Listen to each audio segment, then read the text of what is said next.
Hey, Jerry, you want to be on our show? Do you need a hip replacement, Jerry? We could do your hip if you need.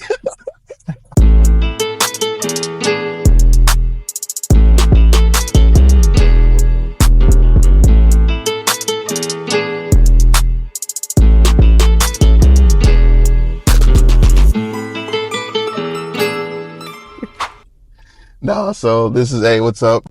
I'm Charles. This is JT. We really just, we thought about figuring out a way to add value to people, right? To kind of show people the inside scoop of what healthcare at home is like, and what is it that the nurses, the therapists, the home health nurses, the home health therapists, the hospice nurses, the hospice therapists, what is it like for them a day in the life, right? Of what they do. And so me and JT were just chatting. We were like, what if we turn on the camera, and myself as the administrator, I'd like give, our team some rides just to kind of take care of them because they're always on the go, and I can be like their Uber. And I thought about, what's that guy's name? The English guy, the taxi that had that karaoke.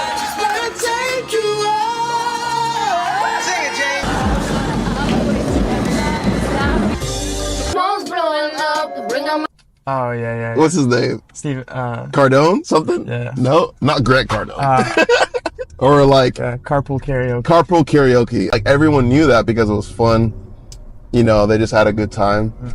And then I thought about, so I watched recently, it was like a year or two ago, it was Comedians and Coffee with Jerry Seinfeld. Doesn't the door work? Oh, yeah, it works. On the next episode of Comedians in Cars Getting Coffee. 1976 Lamborghini Countach. When you blow past them in traffic. Countach! I thought that was so cool. Yeah. And so we were like, well, what if we do that and have a couple guests on the show and like talk about, what it is that they do specifically. So this is going to be like the first one, right? So we're going to actually talk about marketing, because JT is actually one of our lead marketers. He's been with us for a long time, and we're just wanted to talk about what does it mean for people who are interested in marketing home health and hospice. They're in the car a lot. I mean, they're literally like driving back and forth throughout the Metroplex. All over, yeah. So we're just gonna like kind of chop it up, ask a few questions, and really kind of help you guys understand what it means to be a marketer in the field and what to expect. So yeah, some key strategies, key tactics for home health and hospice services. It's such a unique industry compared to consumer products or technology, or like, you're not demoing anything in front of somebody. Yeah. You're not like bringing them something that they can hold. You could show off the features of it. It's mostly word of mouth and speaking to the providers, the medical staff, the MAs, the nurses, speaking to their experiences with other home health companies, other hospice companies, the touch points that they need. So yeah, it's crazy because like any other marketing, you're bringing something to them, but in this industry, you're bringing your expertise and you're bringing like a service to them. So it's like, I think one of the biggest things that, we've seen over the last like several years is that when you're going to go see like an account or like a doctor's account, number one, they themselves are extremely busy, right? Like they don't have time. And so if you're going to meet with them, they really just want to relax. Like they want to eat. Yeah. And then they just want like to know that if they have a problem, they can pick up the phone and call you and you can solve it for them. Or have their patient call you. Like, literally. And can you solve their problem? And I think a lot of times in home health and hospice specifically, of course, there's so many home health and hospices. Sometimes they'll just, say, here, send it there, but not every home health and hospice is the same. So the job of a marketer is to be a differentiator, right? And to like help them solve those problems. So yeah, I agree. It's like, you're not going to have a specific device to show them. Yep. You're going to help them understand like who you are and the service that you provide. And when you go out to market like that, like you're a reflection of the company. And so if you're not the administrator and you're, an ambassador or a marketer, how do you show them the way that your PTs, your OTs, your nurses, how they're going to treat your patients? How do you show them how do you reflect that yourself Right. in these meetings? Right. Oh, there's a police behind me, so I was like trying to go on the next lane to see, like when you do that, you're like, Yeah. let me go in another lane, see if he follows me. He didn't follow me. So okay, what up? Hey, gotta love police officers, right? You gotta be careful. And then like finding the right audience. So when you're marketing in other industries, you have your target demographics, 45-year-old men with 2 kids.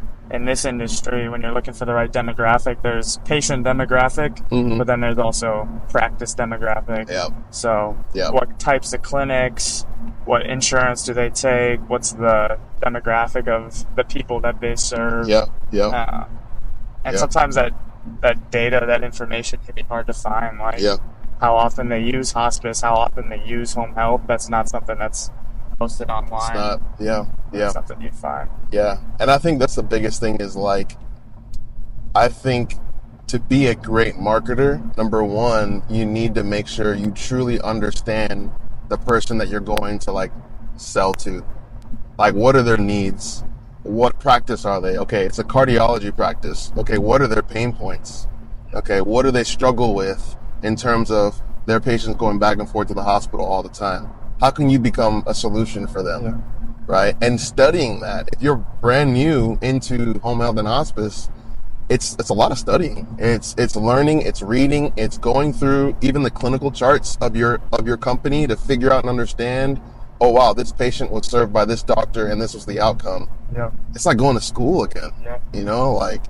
I think. Yeah, I mean, if you don't know anything about the industry and you don't learn about that industry in day-to-day life, unless you've had a family member that's experienced a joint replacement or grandma's been on hospice care. Unless you've seen it in your family, you probably don't have much exposure to it. I don't. Outside of clicinians that are interested in going into it. Yep. So say for instance you're a brand new marketer, you just got out of school and you're looking to be a medical sales rep, right? And you get a job for a home health and hospice. Like, what would you think is a great way for them to like learn quicker? Yeah, something we definitely have our ambassadors and I did early on in my time is shadowing. Yeah. So like, once you can learn about hospice, read about it, watch YouTube videos about it, but until you're standing in the bedroom next to a hospice patient with one of our hospice nurses, seeing the way they talk to them, seeing the condition that the patient is in that realm, it's hard to really like understand, what exactly hospice is. Yeah. Same with home health. I know I've shadowed physical therapy, OT, been in the home with them as well, and then facilities. So kind of like seeing that patient face to face. Because as a marketer, you're not going to necessarily be like super close with the patient like a clinician would be. So you want to go see what that clinician does and how they talk to the patient, how the patient responds to the things that they tell them, so that you can have that rapport with the provider of how home health and hospice looks. You may not be familiar with it. Man, I agree. I think like that's huge because like, especially if you're brand new, like, and you have no idea, like just sitting with the clinicians and observing, like, how do they act? How do they respond? Tone, right? Those are big things. Like, even if you don't know the answer, sometimes just being present and joking about something can really help the experience, right? Yeah, it's crazy. Like hospice, you hear the word hospice and you think like death and like all these like scary things, but then you go to a hospice visit and honestly it wasn't at all what I expected it to be. Like I go to see someone's husband and she greets us at the door and she's laughing with us. She's happy to see, our nurse, Emmeline. And then we like go into the bedroom. He's cracking jokes with me. And so at first I was uncomfortable because I'm like, that can't be how this is supposed to be. Yeah. But you can be happy and be on hospice? Exactly. It's like, what? So just you don't get to experience that feeling and that you don't get that knowledge from school or from a YouTube video. Yeah, you don't. I think it's, like my mom used to always say, experience is the best teacher. And I was a kid and I was like, I can learn it. But it's true. Yeah. It really is. Yeah, that's a great point. I think shadowing is huge. What do you think is another great way for a brand new marketer, even one that's in the industry that's kind of not met their goals, right? They're like kind of stagnant with their quota. Like what's another thing that they could do to kind of help them out? If you have other experienced marketers on your team, that's a good resource. But say you're in a position where, you know, the whole marketing team may be pretty novice, or like you don't have that support internally, you can go to, you know, your administrator, or go to even the providers that you go and visit, and you ask, like, what are the key things that separate you from agencies you send patients to and agencies you don't send patients to? That's good. Is it the relationship they built with you? Is it how well they communicate? Is it your patient's feedback? Because at the end of the day, they care the most about how their patient gets treated by the agency. And so, you know, there's a problem with your company's reputation, or if there's something really good about another company's reputation, those are things that you want to know. One of the things that I've like seen, just for me, like I like to create relationships, and like one of the things with marketing, it's just creating relationships and building trust. But that takes time, right? Like building trust takes time. And I think it was Jim Rohn, he talked about like the law of averages, right? And so like if you are, say for instance, you know you have to meet your quota, you have to do X amount of referrals every month, right? So that means that you don't want to squeeze all your referrals from just like a few accounts. That's not truly being realistic, right? So that means you're going to have to do, your volume has got to increase. So you've got to hit, instead of hitting maybe 10 accounts a day, maybe hit 15, 20, right? Because you know that's going to take a lot longer of a time to actually meet your goals. I think there was a statistic that on average, most internal medicine doctors refer 6 to 7 patients, hospice patients, a year, right? So like that's just one doctor. That's on average. So if you're thinking that, then you're like, okay, if I got to meet my goals, and I've got to hit a lot of doctors to hit that number. So I think that's what, you know, we've seen is like, you've got to hit more, but also you've got to just be real. You got to be a friend. You got to find out when their daughter's birthday is. You got to find out when their anniversary is for their spouse, and send them a little card, send them a text message. They like to run marathons. You found out there's a marathon in the area. Send them, hey, did you hear about this marathon? You've got to add value and be caring, right? And be able to like let them know that you care, that they feel that you care, you know? Generate that, have that good rapport with them where it's very friendly and you're very intentional with your visits. You're not there to like show up and ask what patients you got for me. You know, that's the worst thing you do. Hey, you got referrals for me? Like what? It's kind of like going on a first date and say, hey, can I get a kiss? Like, what? Like, that's kind of like, what? Who are you? You know, like, and then nobody's gonna do that. Another thing with that rapport and what makes it different than a lot of other industries, you know, marketers who might be familiar with, you know, being in the business world, as far as like legal and ethical guidelines, there's no bribing, there's no, you know, bringing them gifts of a certain amount. You know, we can't do giveaways with the company, because all that stuff gets tracked back to the patient and the level of care that they receive. That's a big thing. I think a lot of times, even especially if you're new in the industry, you would think that it's okay to do certain things because in other industries, it's okay. But when it comes to Medicare dollars and when it comes to like the federal government, there's a lot of, you know, guidelines, because number one, people abuse it. Unfortunately, they did it in a way that wasn't good.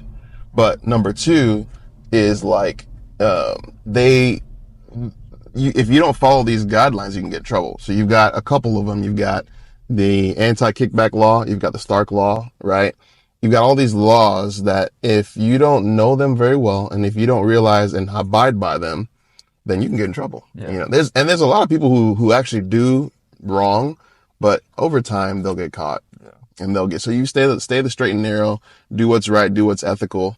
I think you'll be good. So we actually were on our way to a marketing event. So we just pulled over because we're here. So, we'll give you a rundown. This isn't an event that we're going to, a marketing event. So it's a skilled nursing, AL facility, and we're going and just kind of meeting a lot of people, creating those relationships, just like we talked about, getting those numbers, not expecting anything right away, right? But just getting those relationships, being a resource, adding value, and then making a good impression. You know, I think if you can do that all the time, and people will just remember you and how they felt, right? So when they think of JT, they think of Charles, they think of insert your name, right?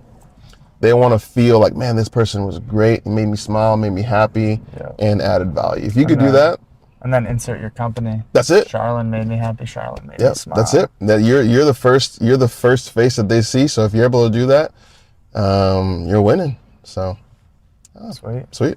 Hope you guys enjoyed that. I think that was the first one. I think Jerry Seinfeld got Obama onto his show. No way. I do really well with the 0 to 8 demographic. Oh, really? Yeah, they love me. Partly because I think my ears are big, and so I look a little like a cartoon character. Right. So. Hey, Obama, hey, we got you. Hey, come on now. Hey, come on. You be a part of this. It's going to be fun. We'll try to do this as much as we can. But if you guys like this, please take a moment, like, subscribe, share this with someone that you know is interested in becoming a healthcare marketer, specifically home health and hospice. These concepts are actually good for any marketer or any salesperson. But yeah, hope see you guys soon. Peace out.